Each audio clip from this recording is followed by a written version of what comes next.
Hi guys, ഇന്ന് നമ്മൾ കാണാൻ പോകുന്നത് സ്ലബ് കോട്ടണിൽ വന്നിരിക്കുന്ന അൺസ്പെഷ്യൽ മെറ്റീരിയലാണ്. ബ്യൂട്ടിഫുൾ കളർ ഷീറ്റിലാണ് ഒരു പാറ്റേൺ അവൈലബിൾ ആക്കിയത്. നമുക്ക് ഡീറ്റെയിൽ ആയിട്ട് നോക്കാം. ഇതിനകത്ത് നെക്ക് പോർഷനിൽ മൾട്ടി കളറുള്ള ത്രെഡ് വർക്കാണ് കൊടുത്തിരിക്കുന്നത്. ബ്യൂട്ടിഫുൾ ആയുള്ള ഡിസൈൻ ആണ് നെക്ക് പോർഷനിൽ വന്നിരിക്കുന്നത്. ദുപ്പട്ട വരുന്ന ഇതാണ്.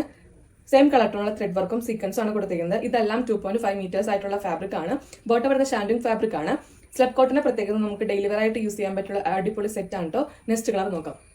നെക്സ്റ്റ് കളർ നല്ലൊരു പിങ്ക് ഷെയ്ഡ് ആണ്. സെയിം തന്നെ ഡിസൈൻ ആണ് നെക്ക് പോർഷനിൽ വന്നിരിക്കുന്നത്. ദുപ്പട്ട വരുന്ന ഇതാണ്. ഇത് മിഷൻ എംബ്രോയിഡറി ആണ് കേട്ടത്. ത്രെഡ് വർക്കാണ് വന്നിരിക്കുന്നത്. നെക്സ്റ്റ് കളർ നോക്കാം. നെക്സ്റ്റ് കളർ നല്ലൊരു ഗോൾഡൻ ക്രീം ഷെയ്ഡ് ആണ്. സെയിം തന്നെ ഡിസൈൻ ആണ് നെക്ക് പോർഷനിൽ വന്നിരിക്കുന്നത്. ദുപ്പട്ട വരുന്ന ഇതാണ്. നെക്സ്റ്റ് കളർ നോക്കാം. നല്ലൊരു നേവി ബ്ലൂ ഷെയ്ഡ് ആണ്. നല്ല ഭംഗിയിലുള്ള ഡിസൈൻ ആണ് നെക്ക് പോർഷനിൽ വന്നിരിക്കുന്നത്. ദുപ്പട്ട വരുന്ന ഇതാണ്. സ്ലബ് കോട്ടണിൽ വന്നിരിക്കുന്ന അൺസ്റ്റിച്ചഡ് കാണിച്ചത്. ബ്യൂട്ടിഫുൾ കളർ ഷീറ്റിലാണ് ഒരു പാറ്റേൺ അവൈലബിൾ ആക്കിയത്. ഇത് റേറ്റ് വരുന്ന 599 ആണ്. എന്തുകൊണ്ടും വെർത്തായിട്ടുള്ള ഒരു ഫാബ്രിക് ആണ്. ഇതിനകത്ത് ഏതെങ്കിലും കളർ നിങ്ങൾക്ക് ഇഷ്ടപ്പെടുമെങ്കിൽ ആഡ് ചെയ്യാം. Thank you.